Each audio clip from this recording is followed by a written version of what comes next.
السلام علیکم and welcome to our channel novels by Hasan Kamal. میں ہوں آپ کی ہوسٹ فاطمہ. کیسے ہیں پیارے ریڈرز؟ امید کرتی ہوں خیریت سے ہوں گے. تو میں حاضر ہوئی ہوں ناول رازدار محبت کی ایپیسوڈ 75 لے کر. تو آئیے بغیر کسی تاخیر کے شروع کرتے ہیں. ڈرو مت، میں ساتھ ہوں تمہارے. نیو یارک سے برازیل تک کا سفر اس کے لیے اتنا مشکل نہیں تھا جتنا گھر کے مین دروازے سے داخل ہونے سے لے کر پورچ تک کا تھا. جیسے ہی ڈرائیور نے گاڑی روکی اس کا دل زور زور سے دھک دھک کرنے لگا. اس لڑکی کے سفید پڑتے چہرے کو وہ حسین نوجوان دیکھ سکتا تھا، اس لیے اس کا ہاتھ تھام کر نرمی سے کہا. ہاتھ تھامتے ہی اس نے نور کے ہاتھوں کو برف کی طرح ٹھنڈا پایا تھا. تمہارا ساتھ ہے تبھی تو اتنی دور تک آئی ہوں اعتبار کر کے، وہ مقابل کی آنکھوں میں جھانکتے ہوئے بولی. وہ اچھے سے جانتی تھی اس کے سسرال والے اسے قبول نہیں کریں گے، پھر بھی وہ آئی کیونکہ اس کے شوہر نے پہلی بار اس سے کہا کہ اسے اپنے ساتھ اپنے گھر لے جانا چاہتا ہے اپنی بیوی کی حیثیت سے. سیمان نور نے پچھلی بار اس کی جان لینے کی کوشش کی تھی.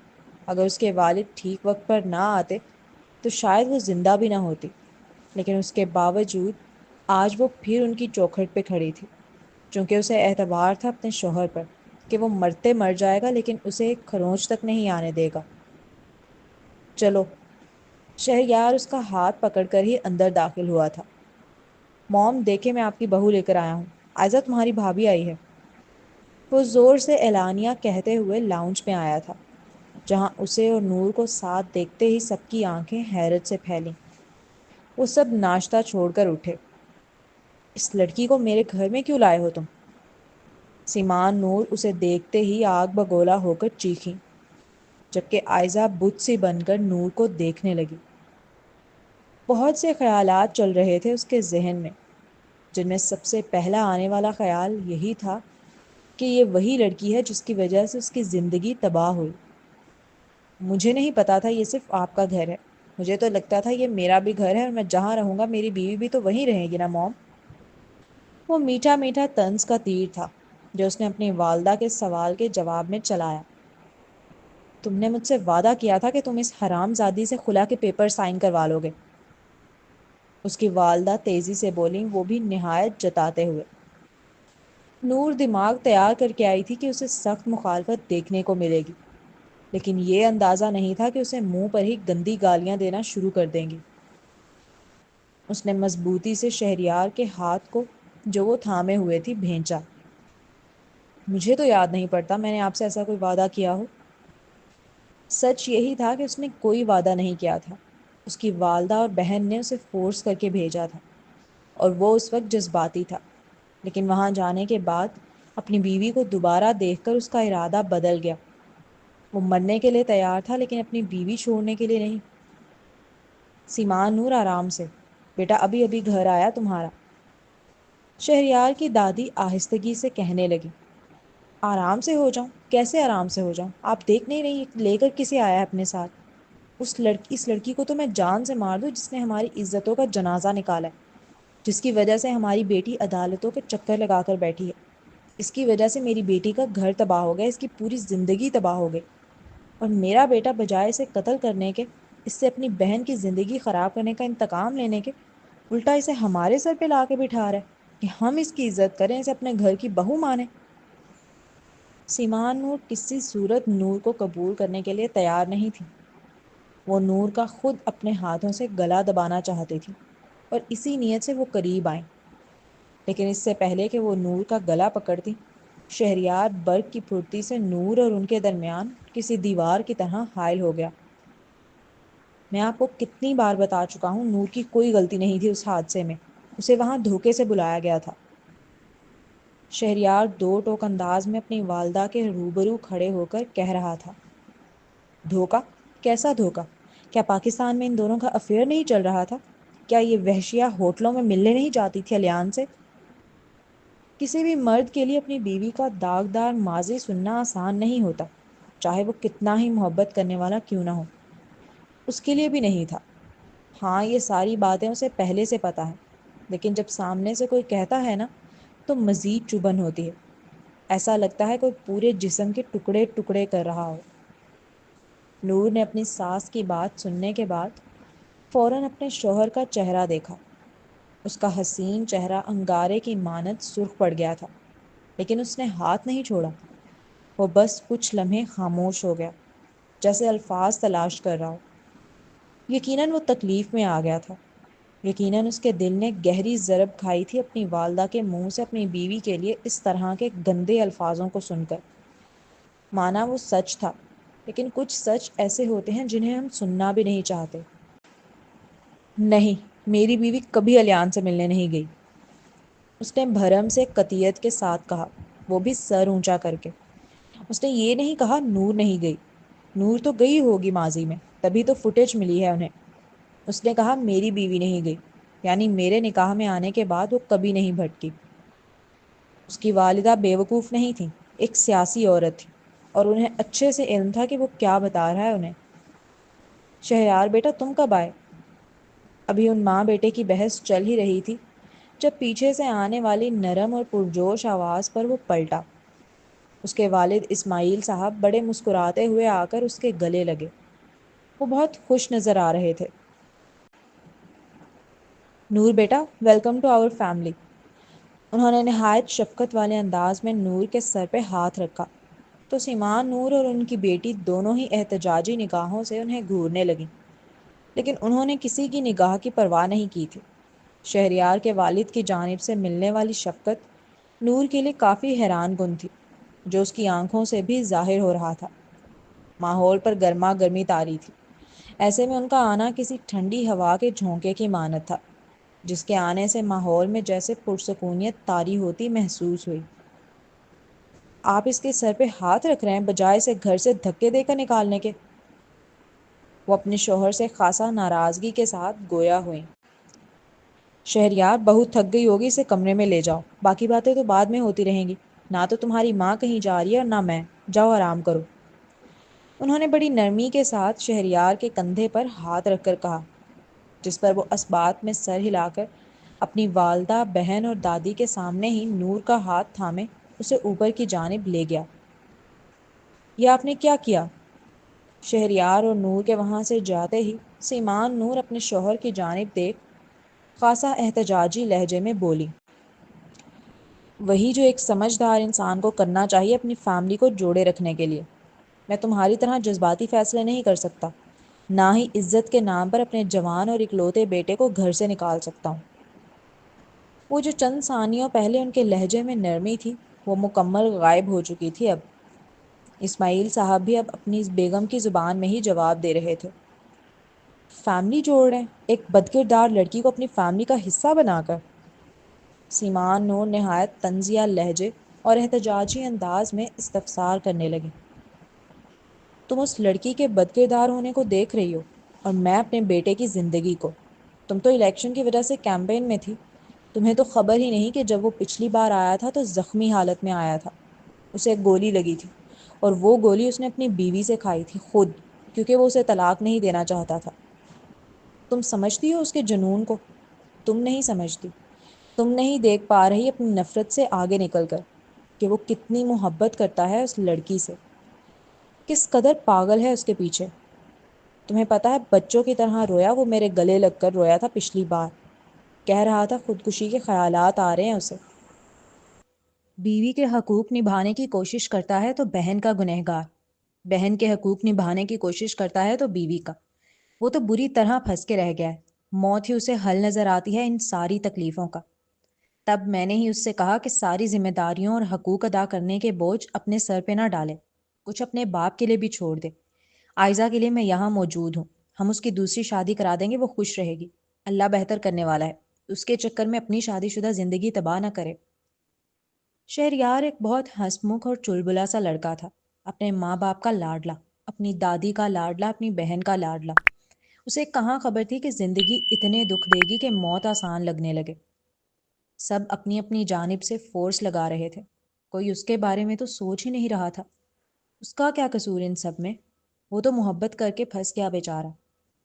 اسے کب خبر تھی کہ جس لڑکی سے وہ شدید محبت کرے گا وہ اسی کے بہنوئی کے ساتھ ناجائز تعلقات میں رہ چکی ہوگی۔ یہ تو محبت کرنے کے بعد پتہ چلا نا. اپنی بیوی کو تو نہیں چھوڑ سکتا وہ، لیکن اپنی بہن کی تکلیفوں سے بھی منہ نہیں موڑ سکتا. ایسے میں کیا کرے، کہاں جائے، کس سے کہے، کسے اپنا درد سنائے؟ ماں بہن تو بس کہہ دیتی ہیں طلاق دو اور ختم کرو. اس نے تمہاری بہن کی زندگی تباہ کی ہے. لیکن کوئی اس کے دل سے پوچھے، کیا طلاق دینا آسان ہے؟ وہ بھی اس عورت کو جسے وہ دل اور جان سے چاہتا ہو. یہ سننے کے بعد کہ اس نے خودکشی کی بات کی ہے، اس کی والدہ، دادی، بہن تینوں نے اپنے دل تھامے. انہیں یقین نہیں آیا تھا وہ اتنا ٹوٹ چکا ہے اندر سے، کیونکہ کبھی اس نے ظاہر ہی نہیں کیا کہ وہ شدید تکلیف میں ہے. یا یہ کہنا زیادہ بہتر ہوگا کہ لوگ دیکھنا ہی نہیں چاہتے تھے کہ وہ تکلیف میں ہے. کوئی بھی میرے پوتے سے اب کچھ نہیں کہے گا، سن لو تم سب. شہریار کی دادی روحانسہ لہجے میں ایک ایک لفظ جتاتے ہوئے حاکمانہ انداز میں بولیں. وہ نہ بھی کہتی تو بھی کسی کی اب ہمت نہیں تھی اسے کچھ کہنے کی، کیونکہ وہ سبھی کو بہت پیارا تھا. چلتے ہیں اگلے سین کی جانب. ایسے کیوں بیٹھی ہو ابھی تک؟ کپڑے چینج کر لو. وہ نہا کر نکلا تو نور کو اسی حالت میں پایا جیسے چھوڑ کر گیا تھا، جس پر وہ ٹاول چھیڑنے کی نیت سے اس کے منہ پر پھینکتے ہوئے مسکرا کر بولا. ٹاول اس کے بالوں سے سلپ ہو کر خود ہی نیچے گر گیا تھا. یہی صحیح ہے، نور آہستگی سے کہہ کر اپنی انگلیوں کو ایک دوسرے میں الجھا کر مروڑنے لگی. تمہارے سسر ابو سب سنبھال لیں گے، اس لیے ٹینشن کی کوئی ضرورت نہیں. میں انہی کے کہنے پہ تمہیں یہاں لایا ہوں، اور انہوں نے مجھ سے وعدہ کیا ہے کہ وہ تمہاری حفاظت کریں گے، بالکل آئزہ کی طرح. اب وہ اس کے برابر میں بیٹھتے ہوئے ہاتھ اس کی کمر کے گرد حائل کر اسے خود سے لگاتا بڑے پیار سے سمجھا رہا تھا. کبھی کبھار آپ اتنے دھوکے کھائے ہوئے ہوتے ہیں کہ آپ کو لوگوں کے لفظوں پر اعتبار ہی نہیں رہتا. یہی وجہ تھی کہ وہ کچھ بول نہیں سکی تھی، فقط اسبات میں سر ہلایا. اسے اپنے شوہر پر اعتبار تھا، مگر اس کے والد پر نہیں. چلو اب آرام سے سوتے ہیں.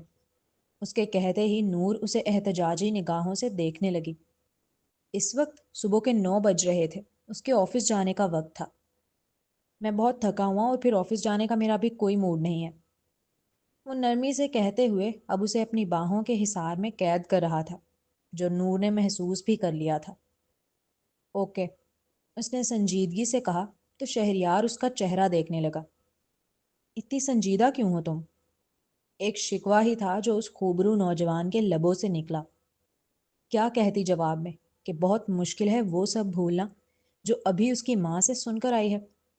وہ مقابل کا موڈ خراب نہیں کرنا چاہتی تھی. دیکھ سکتی تھی وہ اپنے والد کی سپورٹ کی وجہ سے کافی پرسکون ہے، اور یہ پرسکونیت اس نے بہت وقت بعد دیکھی تھی شہریار کے چہرے پر. میں کپڑے چینج کر کے آتی ہوں. وہ آہستگی سے اس کے حصار سے خود کو آزاد کرتی کھڑی ہوئی. اچھا، وہ لال والی میکسی پہننا، وہ جو شنیل کی ہے. اس کی فرمائش سنتے ہی نور نے اگلے ہی پل اسے چھوٹی آنکھیں کر کے گھور کر دیکھا، جس کے جواب میں وہ بچوں کی طرح آنکھیں میچ کر اپنی گردن کی پشت کھجاتے ہوئے نادان اور معصوم سی مسکراہٹ ہونٹوں پر سجا بیٹھا. تم تو سونے والے تھے نا؟ نور نے دونوں ہاتھ فولڈ کر اسے یاد دہانی کرانے والے انداز میں ترچھی نگاہ سے تکتے ہوئے کہا. ہاں تو سونے ہی والا ہوں. وہ دراصل کیا ہے نا، جیسے وہ لفظوں کو تلاش کر رہا ہو بات بنانے کے لیے. میں نے ایک ذہین فتین آدمی سے سنا ہے کہ خوبصورت بیوی کو جکڑ کر سونے میں نیند اچھی آتی ہے بہت. آخر جملہ ادا کرتے وقت اس کی آنکھوں میں ایک چلبلی سی مسکراہٹ تھی. اچھا جی، اور میں بھی تو جانوں یہ ذہین فتین آدمی ہے کون؟ وہ ایک ابرو اچکا کر تفتیشی انداز میں استفسار کرنے لگی.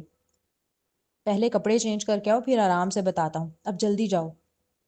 اس کی فرمائش پر وہ لال کلر کی شنیل کی میکسی پہن کر آ گئی تھی. ڈریسنگ کے پاس کھڑی ہوئی تو شہریار کے پرفیوم کی کلیکشن دیکھ خاصا حیران ہوئی. اسے اندازہ نہیں تھا وہ اس قدر پرفیومز کا شوقین ہے. یہ والا ٹرائی کرو. ابھی وہ پرفیومز دیکھ ہی رہی تھی جب شہریار نے پیچھے سے آ کر ایک پرفیوم اٹھایا اور اس کی گردن پر اسپرے کرتے ہوئے آہستگی سے بھرائی آواز میں کہا. اچھی ہے نا؟ شہریار پیچھے سے اس کی گولڈن رنگ کی گھنی کھلی آبشار کو اپنے ہاتھوں سے ہٹا کر کندھے پر ڈالنے کے بعد اس کی سفید گردن پر آہستگی کے ساتھ اپنی ناک مس کرتے ہوئے نرمی سے پوچھ رہا تھا. ساتھ ساتھ نور نے محسوس کیا کہ مقابل کا الٹا ہاتھ اس کے نازک وجود کو اپنے حصار میں جکڑ رہا ہے۔ ہاں ہاں، زبان جیسے اس نوجوان کی نزدیکی کے سبب ساتھ چھوڑ گئی، اس کی قربت جیسے کوئی نشہ طاری کر رہی تھی نور پر۔ نہیں، تمہاری خوشبو زیادہ اچھی ہے۔ اتنا کہتے ہوئے ابھی اس نے اپنے لب اس کی گردن پہ رکھے ہی تھے کہ وہ جھٹکے سے اس سے دور ہوئی۔ اس کا یوں اچانک جھٹکے سے دور ہونا شہریار کو بہت محسوس ہوا۔ کیا ہوا؟ احتجاجی اور کنفیوز لہجے میں پوچھا۔ شہریار، تم جب بیچ میں چھوڑ کے جاتے ہو نا تو مجھے زیادہ تکلیف ہوتی ہے، اور مجھے پتا ہے تم نہیں مٹا پاتے وہ دیوار جو ہمارے درمیان میں ہے، اس لیے رہنے دو۔ جب تک تمہاری بہن سیٹل نہیں ہو جاتی، اس کی دوسری شادی نہیں ہو جاتی، تب تک ہم دور ہی رہیں گے۔ میں ایک دوست بن کے رہنے کے لیے تیار ہوں تمہارے ساتھ، اس لیے پلیز قریب آ کر میرے جذبات نہ جگاؤ۔ اپنی بات سنجیدگی سے کہہ کر وہ بیڈ کی جانب بڑھ گئی تھی، جبکہ شہریار کتنی ہی دیر تک اسی جگہ منجمد کھڑا رہا۔ جب تک خود دور جاتا رہا تب تک اسے اتنا احساس نہیں ہوا، لیکن آج جب سامنے سے نور نے اسے دور جانے کے لیے کہا تو اسے شدت سے احساس ہوا اور برا بھی لگا۔ دوست کچھ زیادہ نہیں ہو گیا؟ کم از کم ایک سٹیپ تو آگے آؤ، گرل فرینڈ بوائے فرینڈ بن جاتے ہیں۔ نور نے اسے اپنے برابر میں لیٹ کر لچکدار لہجے میں کہتے سنا۔ نہیں، دوست ہی ٹھیک ہے، وہ قطعی لہجے میں کہتی اس کی جانب پیٹ کر گئی تھی۔ چلو ٹھیک ہے، نہایت مرے دل سے کہا، اور اگلے ہی پل تیزی سے اس کی کمر سے آ کے چپکا۔ کیا؟ مقابل خاصا اعتراضی لہجے میں پوچھ بیٹھی۔ بتایا تو تھا، ایک ذہین فتین آدمی نے کہا ہے خوبصورت بیوی کو جکڑ کر سونے سے نیند اچھی آتی ہے، اور مجھے اچھی نیند کی بہت ضرورت ہے، تو ایک دوست ہونے کے ناطے اتنی قربانی تو دے ہی سکتی ہو تم۔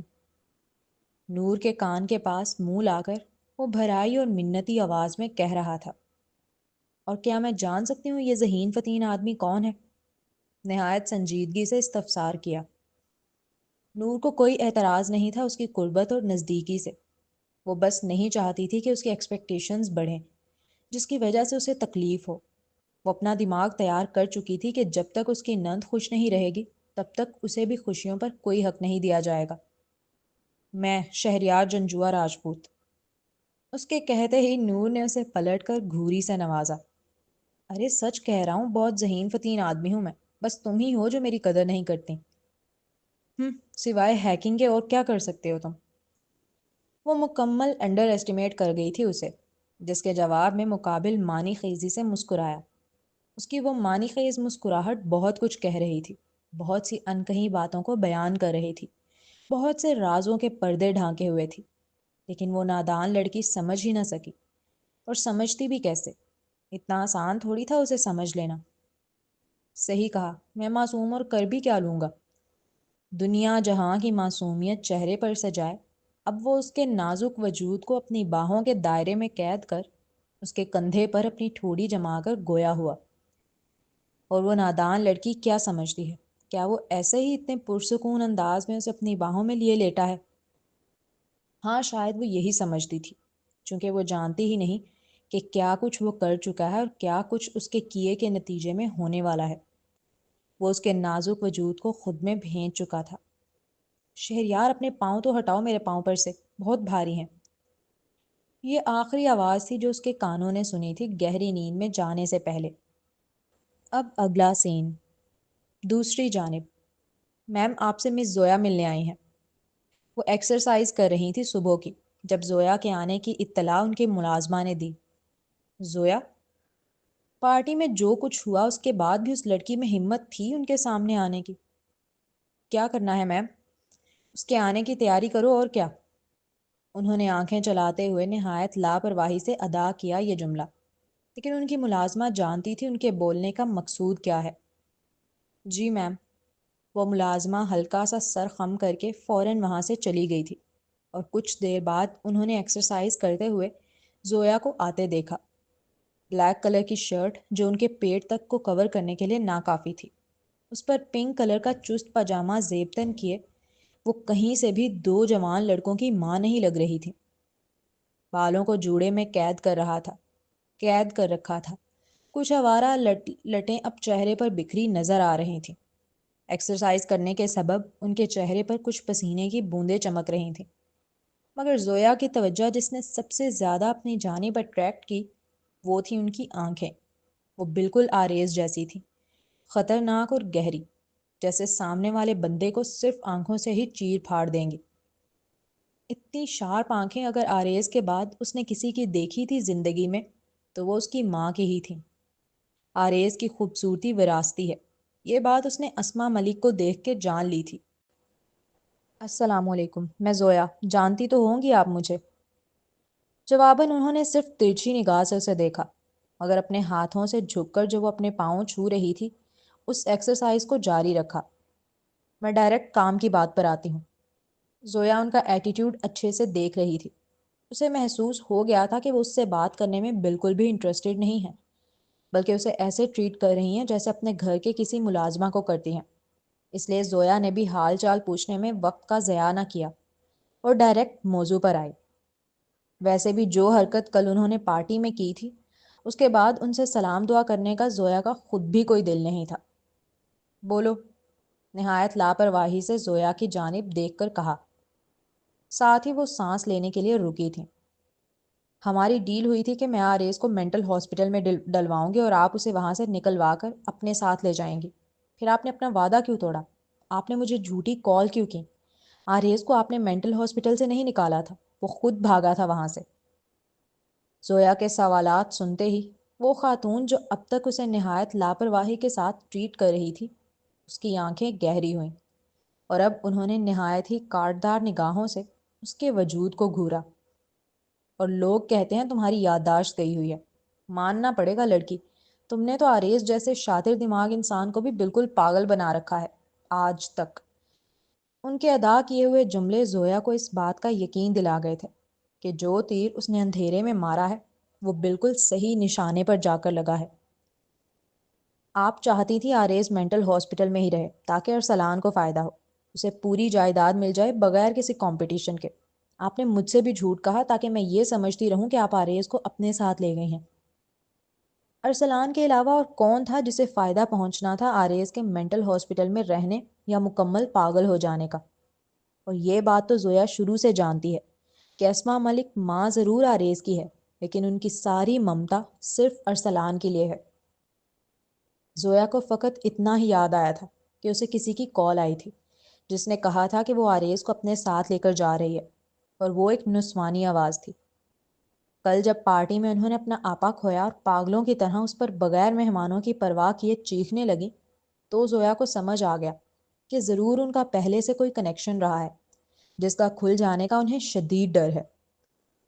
آریز کو مینٹل ہاسپٹل میں ڈلوانے کے بعد زویا سے انہوں نے شادی کا کہہ دیا تھا، جس کے بعد اگر ان کا پلان صحیح کام کرتا تو زویا شادی کر کے اپنی نئی زندگی میں سیٹل ہو جاتی اور آریز کو بھول جاتی، یہ سوچ کر کہ وہ اپنی فیملی کے ساتھ چلا گیا ہے، جبکہ دوسری جانب مینٹل ہاسپٹل میں رہتے رہتے آریز پاگل ہو جاتا اور ان کا راستہ بالکل صاف۔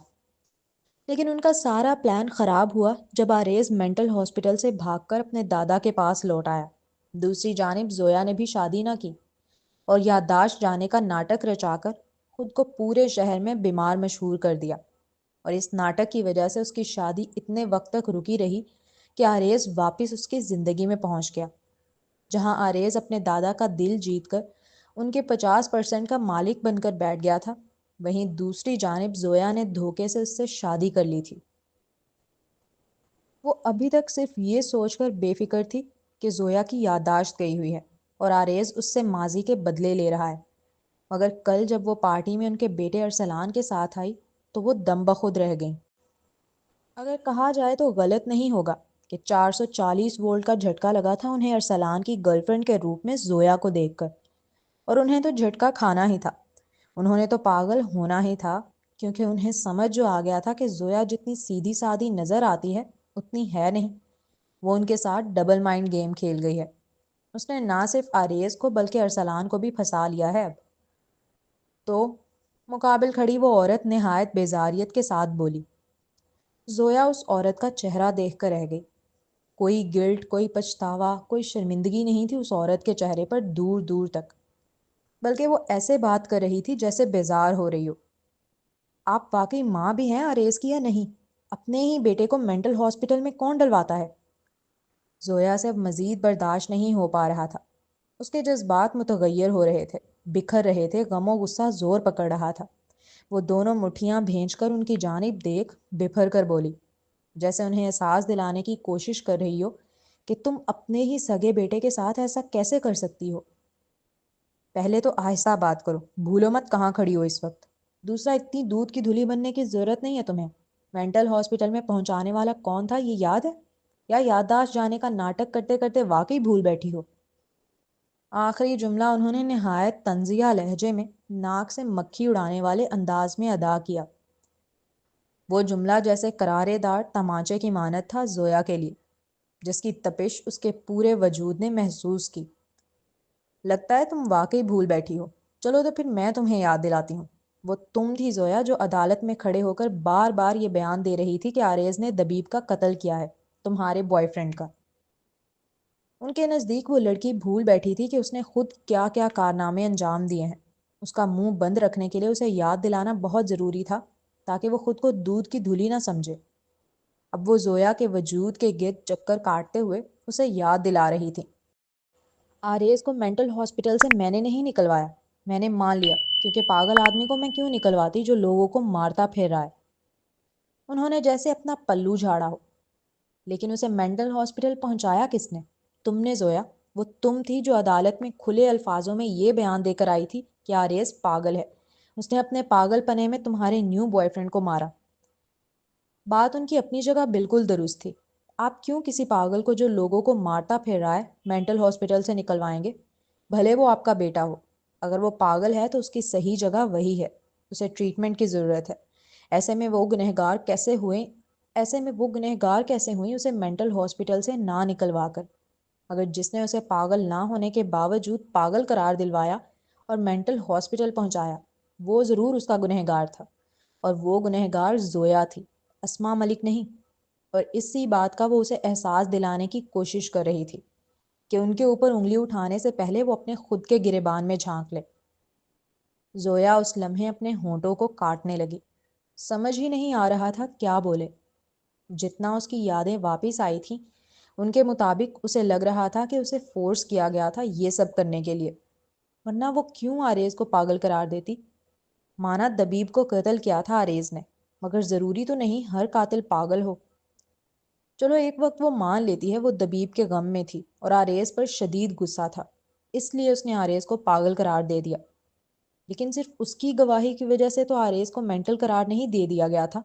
وہاں اور بھی لوگ تھے جنہوں نے آریز کی مینٹلی ہیلتھ ٹھیک نہیں اس بات کی گواہی دی تھی، جن میں سے ایک آریز کا سیکریٹری تھا، اس کا بہت خاص بندہ جو بھاگتے وقت بھی اس کی کافی مدد کرتا رہا تھا۔ اس نے یہ بیان کیوں دیا؟ یقیناً کوئی سازش تھی، کسی سازش کے تحت یہ کام ہو رہے تھے۔ کوئی دانستہ طور پر ان سے یہ بیان دلوا رہا تھا، اور کون تھا وہ؟ اور جب یہ بات زویا کے ذہن میں آئی تو اس کی آنکھیں اسما ملک پر ٹک گئیں۔ مشکل نہیں تھا اس بات کا اندازہ لگانا کہ اس پوری سازش کے پیچھے کس کا ہاتھ رہا ہے شروع سے۔ وہ عورت سامنے نہ ہو کر بھی شروع سے اس گیم کا حصہ رہی تھی۔ سارے اسی کے مہرے تھے۔ وہی تھی جو اپنے بیٹے کو بادشاہ کی تخت پر بٹھانے کے لیے سب کا استعمال کرتی رہی۔ وعدے کے مطابق میں آریز کو اپنے ساتھ لے کر جا رہی ہوں۔ اب تم اپنا وعدہ نبھانا اور آریز سے زندگی میں دوبارہ کبھی مت ملنا، اور ہو سکے تو جلد سے جلد شادی کر لو۔ زویا کو اچھے سے یاد تھا کہ ان کے درمیان کسی وعدے کی بات ہوئی تھی۔ ان کا وعدہ یہی تھا کہ وہ آریز کو مینٹل ہاسپٹل سے نکلوا کر اپنے ساتھ لے کر جائیں گے۔ تو سوال پہلا یہی اٹھتا ہے کہ وہ کیسے جانتی تھی کہ آریز مینٹل ہاسپٹل جانے والا ہے؟ ہاں، میں نے گواہی دی تھی، کیونکہ مجھ سے فورس کر کے دلوائی گئی تھی، جیسے باقیوں سے دلوائی گئی ہر اس شخص سے جو آریز کے ان دنوں قریب تھا۔ زویا کی آنکھوں میں آنسو آ رہے تھے جنہیں وہ بمشکل روکتے ہوئے غم و غصے کی کیفیت میں ان کی جانب دیکھ بپھر کر بولی۔ اسما ملک پر الزام ڈالتے وقت اس کے لہجے میں شک و شبہ نہیں تھا، قطعیت تھی۔ یہ بات تو تم جانتی ہو نا زویا، لوگ تھوڑی۔ وہ زویا کے کان کے پاس منہ لا کر اسمارٹ مسکراہٹ ہونٹوں کے کناروں پر سجائے آہستگی سے سرگوشی کرنے والے انداز میں گویا ہوئیں۔ وہ بڑے میٹھے سے لہجے میں یہ جملہ ادا کر رہی تھی، لیکن اس کی کڑواہٹ اور زہر نے جیسے زویا کے حلق تک کو کڑوا کر دیا ہو۔ لوگ تو اسی پہ اعتبار کرتے ہیں جو دیکھتے ہیں، اور لوگوں نے تمہیں دیکھا ہے۔ یاد کرو زویا، آریز نے جسے اپنے خلاف گواہی دیتے دیکھا ہے وہ کون ہے؟ وہ تم ہو زویا۔ مجھے تو کسی نے نہیں دیکھا، میں عدالت نہیں آئی، میں تو اس ملک میں بھی نہیں تھی، مجھے تو کچھ علم ہی نہیں، میرا تو ان دنوں آریز سے کوئی رابطہ ہی نہیں تھا۔ وہ آخری جملے نہایت جتاتے ہوئے ادا کر رہی تھی۔ اس لمحے وہ عورت زویا کو کسی ڈائن سے کم معلوم نہ ہوئی۔ کس قدر شاطر عورت تھی وہ، جس کی کوئی انتہا نہ تھی۔ بھلے ہی میرا کوئی اعتبار کرے یا نہ کرے، مگر مجھے یقین ہے میرا شوہر کرے گا۔ جب میں اسے بتاؤں گی کہ مجھے فورس کیا گیا تھا آپ کی جانب سے، تو وہ یقین کرے گا۔ یہ زویا نہیں بول رہی تھی، یہ وہ مان بول رہا تھا جو آریز اسے دیتا ہے شروع سے۔ ہاں یہ سچ ہے، دنیا پروف پر اعتبار کرتی ہے، اور اس کے پاس کوئی پروف نہیں ہے جس سے ثابت کر سکے کہ اسے فورس کیا گیا تھا اس طرح کی گواہی دینے کے لیے۔ لیکن وہ جانتی ہے کہ اس کا شوہر بغیر کسی پروف کے اس پہ اعتبار کر لے گا۔ اس لڑکی کی جذباتی بات سن اسما ملک کا قہقہا بلند ہوا۔ واقعی، وہ مضحکہ خیز انداز میں بولی، تمہیں لگتا ہے وہ تم پہ اعتبار کرے گا؟ اس لڑکی پر جس نے اسے جھوٹے قتل کیس میں پھنسایا؟ اور ان کا یہ ادا کیا ہوا جملہ زویا کے جیسے پاؤں کے نیچے سے زمین کھینچ گیا ہو۔ کیا کہا آپ نے؟ اسے لگا اسے سننے میں غلطی ہوئی ہے، زبان جیسے ساتھ چھوڑ گئی ہو اس کا۔ لڑکھڑاتی زبان کے ساتھ استفسار کیا، وہ بھی نہایت ڈرتے ہوئے کہ اگر جو سنا ہے وہ سچ نکل آیا تو کہاں جا کے منہ چھپائے گی اپنا۔ ڈونٹ سے کہ تمہیں ابھی تک لگتا ہے کہ دبیب کو آریز نے قتل کیا تھا، تم اتنی بے وقوف نہیں ہو سکتی۔ زویا کے چہرے پہ جو اچانک ہوائیاں اڑی تھیں انہیں دیکھ کر اسما ملک کافی حیران ہوئی۔ آخری جملہ ادا کرتے وقت ان کے لہجے میں بے یقینی تھی۔ مگر تم ہو؟ زویا کا چہرہ لمحہ بھر میں جیسے سفید پڑ گیا ہو، ہاتھ پاؤں جان چھوڑنے لگے، وہ پورا لرز رہی تھی۔ اس کی کیفیت دیکھ اسما ملک پر انکشاف ہوا کہ وہ واقعی اتنی بھولی ہے کہ وہ اب تک یہی سمجھتی ہے کہ دبیب کو آریز نے قتل کیا تھا۔ ایسا کیسے ممکن تھا کہ جو لڑکی اتنی چالاک ہو کہ آریز ملک جیسے شخص کی آنکھوں میں دھول جھونک کر اس سے شادی کر لے؟ اسے آج تک یہ نہ پتا چلا کہ آریز نے دبیب کو قتل نہیں کیا۔ یہ سب ان کا بچھایا ہوا جال تھا آریز کو پھنسانے کا اور پھر اسے مینٹل ہاسپٹل پہنچانے کا۔ یہ ریئلائز ہونے کے بعد کہ زویا ابھی تک اسی بھرم میں جیتی ہے کہ دبیب کو آریز نے قتل کیا ہے، وہ ہنس کر ایک ایک لفظ پر جماؤ دیتے ہوئے بولی۔ اس کے سر پر جیسے ایٹم بم پھوٹا ہو، کچھ ایسا محسوس کر رہی تھی وہ۔ دماغ سن سی کیفیت میں چلا گیا تھا۔ اسے بار بار آریز کی آنکھیں یاد آ رہی تھیں، وہ شکوہ کرتی ہوئی آنکھیں، وہ غمزدہ سی آنکھیں، وہ کرب بھری آنکھیں، وہ لہو رنگ آنکھیں۔ اچانک اسے اپنے ارد گرد آکسیجن کم ہوتی محسوس ہوئی، سینے میں شدید درد ہونے لگا، اتنی شدید ٹیس اٹھ رہی تھی اب اس کے دل میں کہ لمحہ بھر میں اس کا پورا وجود کپ کپانے لگا۔ کیا میں یہ بات جانتی تھی عدالت میں گواہی دینے سے پہلے کہ دبیب کو آریز نے قتل نہیں کیا؟ وہ بول ضرور رہی تھی، لیکن اس کی آواز جیسے دور کہیں کھائی سے آ رہی ہو، اسے اپنے کانوں تک پہنچتی ہوئی محسوس نہیں ہوئی۔ اس کے سوال پر اسما ملک اسے الجھ کر دیکھنے لگی۔ وہ ان سے یہ سوال کیوں کر رہی تھی؟ نہیں، میں نہیں جانتی تھی۔ پہلے اسما ملک کو لگا وہ ان سے سوال کر رہی ہے، لیکن جب اس نے خود ہی سوال کر کے خود ہی جواب دیا تو انہیں علم ہو گیا کہ نہیں، وہ ان سے بات نہیں کری، وہ خود سے ہی باتیں کر رہی ہے اب۔ زویا نے ان سے مزید کچھ نہ کہا، وہ خود ہی اپنے آپ میں بڑبڑاتی ہوئی باہر کی جانب چل دی۔ چلتے ہیں اگلے سین کی جانب۔ دوپہر کا وقت تھا، وہ نہیں چاہتی تھی کہ نور سے اس کا سامنا ہو، اس لیے اپنی فرینڈ نوشی کے ساتھ شاپنگ پر جانے کا پلان بنا کر گھر سے نکل پڑی تھی۔ وہ شاپنگ مال پہنچنے ہی والی تھی جب اس کا سیل رنگ ہوا۔ اس نے اپنے پرس سے سیل نکالا تو کال یوسف کی آ رہی تھی۔ یوسف کی کال آتی دیکھ پہلا خیال اسے یہی آیا کہ کہیں وہ نوشی کا نمبر مانگنے کے لیے تو کال نہیں کر رہا۔ پہلے تو اس نے کال کو اگنور کیا، شاید غصہ تھا اس لیے، مگر جب کال مسلسل آتی رہی تو اس نے کال ریسیو کر کے سیل کان سے جھنجھلاہٹ کے ساتھ لگایا۔ بولو، نہایت کوفت بھرا لہجہ۔ تم کہاں ہو؟ ایسا نہیں ہے کہ مقابل نے اس کے کوفت بھرے لہجے کو محسوس نہیں کیا تھا، مگر اس لمحے وہ صرف اس کی فکر میں تھا، اس لیے مکمل اگنور کیا۔ میں شاپنگ مال جا رہی ہوں، کیوں، کیا ہوا؟ یوسف کا لہجہ عام دنوں کے مقابلے زیادہ سنجیدہ تھا، اس لیے وہ فوراً سیدھی ہو کر پوچھنے لگی، نیوز نہیں دیکھی تم نے ابھی تک، رائٹ؟ نہیں، کیوں، کچھ ہوا ہے کیا؟ وہ تجسس سے استفسار کرنے لگی۔ تم پہلے تو نیوز لگاؤ اور وہ دیکھو، اور دوسرا اپنے گھر واپس لوٹ جاؤ، کچھ دنوں تک کسی بھی ایسی جگہ مت جانا جہاں پر میڈیا تمہیں گھیر سکے۔ مانا وہ اسے اپنا دوست نہیں مانتی، اس کے ساتھ اچھا سلوک نہیں کرتی، مگر وہ تو مانتا ہے نا۔ اور یہی وجہ تھی کہ جیسے ہی اس نے نیوز سنی، سب سے پہلے اسے آئزہ کا خیال آیا، اس کی فکر ستائی۔ اوکے، یوسف سے بات کرنے کے بعد اس نے فوراً ہی اپنے سیل میں نیوز لگائی۔ پورے سوشل میڈیا پر اس وقت ایک ہی ہیڈ لائن گردش کر رہی تھی، اور وہ تھی الیان فتح راجپوت کی گرفتاری کی۔ حکام کے مطابق الیان فتح راجپوت ان ملزمان میں سے ہے جو کلو گرام کے حساب سے فینٹنل بیچتے ہیں، منشیات کے بدلے آٹومیٹک ہتھیار حاصل کرتے ہیں، منشیات کی فیکٹریاں چلاتے ہیں اور منشیات کی تیاری میں استعمال ہونے والے کیمیائی مواد فراہم کرتے ہیں۔ ساتھ ہی اس پر الزام تھا کہ وہ دنیا کے سب سے بڑے گروہ اور فینٹنل کی اسمگلنگ کی متشدد ترین تنظیم کی سیکیورٹی سے متعلقہ کارروائیوں میں مدد کرتا رہا ہے۔ یہ نیوز سننے کے بعد اس کی آنکھوں سے آنسو بہنے لگے۔ دل کو ایک عجیب سا سکون مل گیا تھا کہ اسے تباہ کرنے والا اب خود بھی تباہ ہو چکا ہے۔ آئزہ کبھی بھی الیان کے بزنس میں دلچسپی نہیں لیتی تھی، اس لیے وہ نہیں جانتی اس خبر میں کتنی سچائی ہے اور کتنا جھوٹ، لیکن اگر یہ نیوز نور نے سنی ہوتی، جو اس وقت آرام سے سو رہی تھی اپنے شوہر کی باہوں کے حصار میں، تو وہ بغیر ایک لمحے کی توقف کے بتا سکتی تھی کہ الیان کو پھنسایا جا رہا ہے۔ وہ اس کے ساتھ کام کر چکی تھی۔ سیکرٹری تو ویسے بھی مالک کا بھیدی ہوتا ہے، اس سے زیادہ کسی کو نہیں پتا ہوتا کہ مالک کن کن غلط کاموں میں ملوث ہے اور کیا کیا اچھے کارنامے انجام دے رہا ہے۔ اب اگلا سین۔ اس کی آنکھ کھلی تو 9 بج رہے تھے رات کے۔ اس کا پورا دن سونے میں گزرا تھا آج، اور نیند بھی اتنی میٹھی آئی کہ کوئی انتہا نہ تھی۔ بہت وقت بعد وہ اتنا پرسکون اور اتنا لمبا سو سکی تھی، اور یہ ضرور اس حصار کا جادو تھا جو اس لمحے بھی اس کے گرد بندھا ہوا تھا۔ 9 بج رہے ہیں، اٹھ جاؤ، کتنا سو گے؟ اب وہ شہریار کو دیکھ آہستگی سے کہہ رہی تھی، تمہیں کچھ کرنا ہے میرے ساتھ؟ نور کی بات سنتے ہی اس کی آنکھ کھلی، اگلے ہی پل بھرائی آواز میں استفسار کیا، ساتھ ہی اپنے ہونٹوں کو اس کے کان کی لو سے مسلنے لگا۔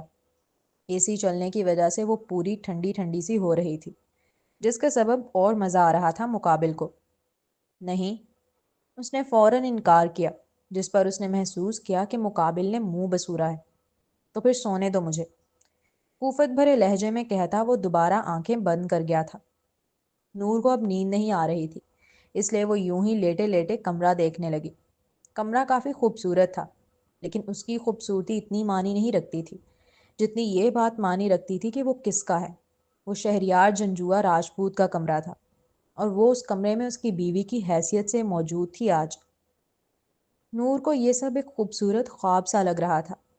اسے آج بھی یاد ہے جب اسے شہریار نے پہلی بار کہا تھا کہ اس سے محبت کرتا ہے، تو اس نے کیسے نظر انداز کیا تھا اس کی محبت کو، کیسے صرف جسم کی حد تک سمجھا تھا۔ لیکن شہریار نے ثابت کر کے دکھایا ہر کسی کی محبت جسمانی نہیں ہوتی، کچھ لوگ روح کے عاشق ہوتے ہیں، اور وہ جائز طریقے سے پانے کی طلب میں لگے رہتے ہیں، یہاں تک کہ پا لیتے ہیں۔ یہ کہنا کہ والدین نہیں مان رہے، یہ کہنا کہ ہمارے یہاں کاسٹ سے باہر شادی نہیں ہوتی، یہ سب مرد کے دھوکے ہوتے ہیں۔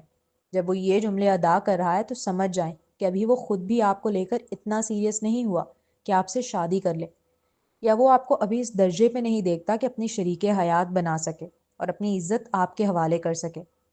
کیونکہ جو مرد سیریس ہو جاتا ہے وہ اپنی پسندیدہ عورت کو اپنی بیوی بنا کر ہی دم لیتا ہے، پھر چاہے مخالفتوں کے کتنے ہی پہاڑ اس کی راہ میں کھڑے ہوں۔ اور ان دونوں باتوں کو سمجھنے کے لیے بہترین مثال الیان اور شہریار ہیں۔ اسے تکلیف ہوئی تھی الیان سے دور ہوتے وقت، وہ فیصلہ بہت مشکل تھا، کوئی فیوچر نظر نہیں آ رہا ہوتا اس وقت اسے اپنا، لیکن اگر وہ اس وقت الیان کو نہ چھوڑتی تو کیا آج وہ شہریار جیسے شخص کو پاتی؟ کیا وہ مسز شہریار جنجوعہ راجپوت ہوتی؟ کیا یہ عزت کی زندگی اسے نصیب ہوتی؟ بری عادتوں اور لوگوں کو چھوڑنا مشکل ضرور ہوتا ہے مگر ناممکن نہیں۔ اب اگلا سین، سر زویا میم صبح سے غائب ہیں، رات کے 11 بجنے کو آ رہے ہیں، وہ ابھی تک گھر نہیں لوٹی ہیں۔ تو جی جناب، یہ تھا لاسٹ اور تھوڑا دھماکے دار سا سین کہ اب زویا کہاں پہ چلی گئی ہے، اینڈ آئی ہوپ کہ اب ان کے درمیان سب کچھ ٹھیک ہو جائے، کیونکہ آلریڈی بہت کچھ غلط ہو چکا ہے۔ اب اسماء ملک کا سچ سامنے آنا چاہیے، اینڈ آئی تھنک کہ آریز کو آئیڈیا ہے کچھ نہ کچھ، لیکن اگر اس کو آئیڈیا ہے تب بھی وہ دوسری شادی کیوں کر رہا ہے بھائی؟ وہ والا جسٹیفائڈ نہیں ہے ابھی بھی۔ جو بھی تم کرو، تمہاری ساری باتیں ایک طرف، لیکن یہ ایک طرح سے دھوکا ہے کہ جب زویا ابھی تک تمہارے ساتھ سنسیئر ہے، اس نے کبھی کسی کے ساتھ نہیں افیئر چلایا یا کسی کے ساتھ نہیں کی، تو تم کیوں یہ سب کر رہے ہو؟ اینڈ آج کے ایپیسوڈ میں دیکھا جائے تو ٹھیک تھا، نور اور شہریار کا بھی میٹر سالو ہوا، اب ان کی کہانی ایک سائڈ پہ لگ گئی، اب شکر ہے ہیپی ہیپی ان میں ہو جائے گا، تھوڑی دیر میں تھوڑے ٹائم میں آئزہ کی بھی شادی ہو جائے گی تو ان کی بھی لائف نارمل ہو جائے گی۔ اب مین مسئلہ ہے ہمارا زویا اور آریز کا کہ ان کی سٹوری کسی سائڈ پہ لگے، ابھی اللہ کرے زویا مل جائے آریز کو اور وہ سب کچھ بول دے، اس سے معافی تلافی کرے، آریز بھی بولے، مطلب بولو، صحیح بولو، کمیونیکیشن سے سب کچھ ٹھیک ہونا ہے مجھے جہاں تک لگتا ہے کہ یہ لوگ جب تک ایک دوسرے سے بات نہیں کریں گے، بتائیں گے نہیں کہ ان کے دلوں میں کیا ہے یا کیا کیا ہوتا رہا ہے، معافیاں نہیں مانگیں گے، تو کیسے صحیح ہوگا؟ تو آئی ہوپ کہ نیکسٹ ایپیسوڈ میں یہ سب کچھ ہو اینڈ اچھی اچھی پیاری پیاری اینڈنگ ہو اس کی۔ تو آپ لوگوں کا کیا ویوز ہیں کامنٹس میں ضرور بتائیں، چینل کو ضرور سبسکرائب کریں، بیل آئیکن پریس کریں، ملتے ہیں نیکسٹ ایپیسوڈ میں، تب تک کے لیے اللہ حافظ۔